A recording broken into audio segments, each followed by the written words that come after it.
Sir इसको लेके आप क्या कहेंगे, जो युवा है भारत का वो लगातार कह रहा है कि बेरोजगारी है जो अब बढ़ती जा रही है, बेरोजगार है, कहते हैं कि हमने एमए और बीए कर रखा है लेकिन हमारे पास नौकरी नहीं है।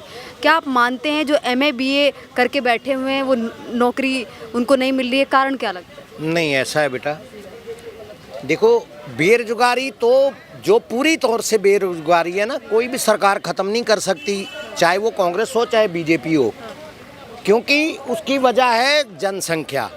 देखो सरकार सिर्फ रोजगार देने का मार्ग प्रशस्त कर सकती है, जैसे इस मोदी सरकार ने कोशिश की है कि मुद्रा योजना के तहत की है। अगर देखो 140-50 करोड़ का हमारा भारत होने जा रहा है तो 150 करोड़ लोगों सबको तो सरकारी नौकरी मिलेगी नहीं। हाँ, सरकार क्या कर रही है कि बाहर के देशों से बात करके, बाहर की जो ग्लोबल कंपनियां हैं उनसे बात करके उसको देश में इन्वेस्टमेंट के लिए ला रही है, और ताकि यहाँ ज़्यादा से ज़्यादा रोज़गार पैदा हो और हमारे पढ़े लिखे युवाओं को रोज़गार मिले। इसीलिए उन्होंने जो स्किल के लिए, स्किल बच्चों में जो नौजवान हैं उनको स्किल्ड करने के लिए जगह जगह अपने वो उनके आईआईटी खोली।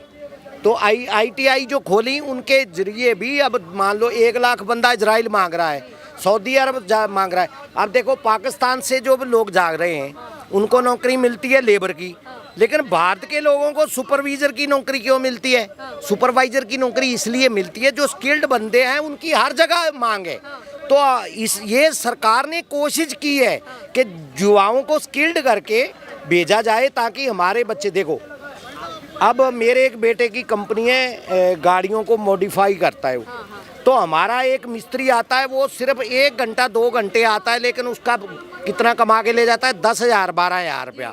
मान लो उसको क्या करना है, गाड़ी के अंदर जो है थोड़ा बहुत मॉडिफिकेशन करनी है, पेंट मारना है, लेकिन वो वही कर सकता है क्योंकि वो स्किल्ड है। और ऐसे अगर वो लेबर का काम करता तो उसको 500 या 1000 रुपये मिलते, लेकिन वो उस चीज़ का मतलब माहिर है, इसलिए वो 10,000 रुपया 1 घंटे में 2 घंटे में लेके जाता। इसलिए सरकार कोशिश कर रही है, लेकिन जब तक जनसंख्या बढ़ती रहेगी, मैं आपको बताता हूँ 85,000 बच्चे डेली पैदा हो रहे हैं, महीने के 25 लाख और साल के 3 करोड़।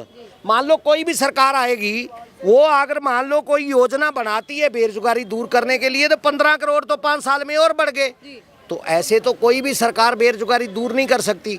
हाँ, सरकार सिर्फ मार्ग प्रशस्त कर सकती है, रोजगार देने की कोशिश कर सकती है। जैसे वो कह रही है कि अपना समय का रोजगार करो, जैसे अब 10 लाख रुपए था जिसको मोदी जी ने 20 लाख रुपए कर दिया है।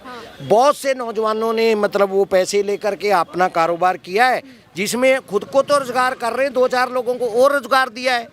तो और सवाल उठता है कि कई ऐसे जो युवा हैं उन्होंने आईआईटी कर रखी है, आईआईएम कर रखी है, उसके बाद उसको छोड़ के चाय पकोड़े की दुकान खोल रखी है सीपी में, और कई ऐसी दिल्ली में ऐसी कई जगहें हैं अपनी मर्जी जहाँ पे लाखों रुपए महीने का कमा रहे हैं। और कई ऐसे जो युवा हैं वो लगातार दोष दे रहे हैं इस चीज़ का कि बेरोजगारी है। देखो एक लाहौरी जीरा जो आता है आज, मैं कहता हूँ वो इतना फेमस हो गया है कि लोग जो है ना कोल्ड ड्रिंक को जो दूसरा विदेशी पेप्सी या कोक पीने के छोड़ करके वो लॉरी जीरा पी रहे हैं।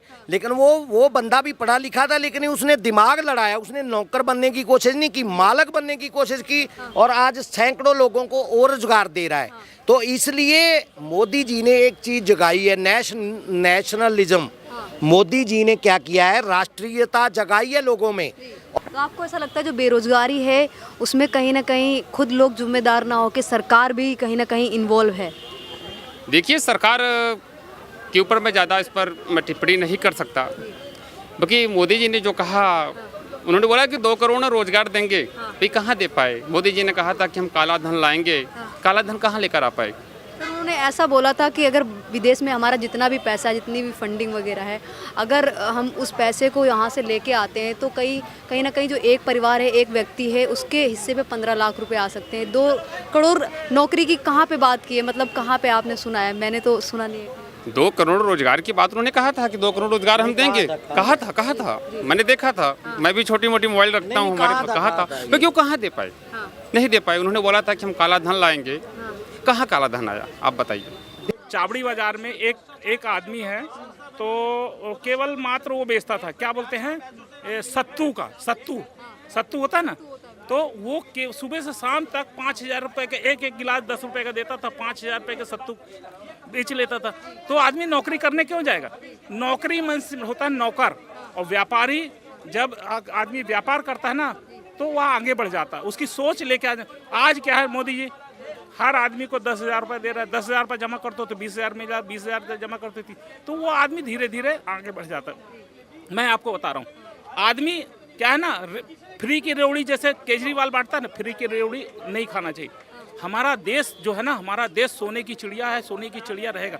आज आप जंगलों में चले जाइए, इतना सारा सामान मतलब रहता है कि जिसका, देखिए पन्ना चले जाइए, पन्ना में हीरे की खदानें हैं। इधर आप उड़ीसा चले जाइए, अचार है, जो अचार 1,000 रुपये किलो बिकता है, वहाँ छोटे छोटे बच्चे दोने में रख के 10-10 रुपये किलो करके बेचते हैं। मतलब काम करना है, मेहनत करोगे तभी आप मेहनत कर रहे हो ना, तो यहाँ आपको भी कुछ ना कुछ। पराठे वाले तक की लाखों कमाते हैं। हाँ, आपने पुरानी दिल्ली में देखा होगा आपकी पराठे वाले की। कनॉट प्लेस में आप देखो, उसके पास फॉर्च्यूनर जैसी 4-4 गाड़ियाँ, और 15 रुपए का एक पराठा देता सुबह से शाम तक। जानते हैं, कम से कम 20-20 हज़ार रुपए का। मैं भी हीरे का व्यापारी हूँ, अंजना ओम कश्यप को तक बोला था। मैं क्या काम करता हूँ, मैं भी क्या कहते हैं वहीं उसी धरती से हीरे निकाल के और फिर बेचता हूँ। मेरा कहने का मतलब, आप मेहनत करोगे तब। अगर आपको कोई फ्री में देगा तो आप क्या करोगे, फ्री में बैठे बैठे खाओगे और आगे बढ़ने के लिए नहीं सोचोगे, वो गलत है। तो हम मोदी जी क्या आजकल मोटा अनाज के लिए बोलते हैं, मोटा अनाज बनाते हैं, विदेशों में भेजते हैं।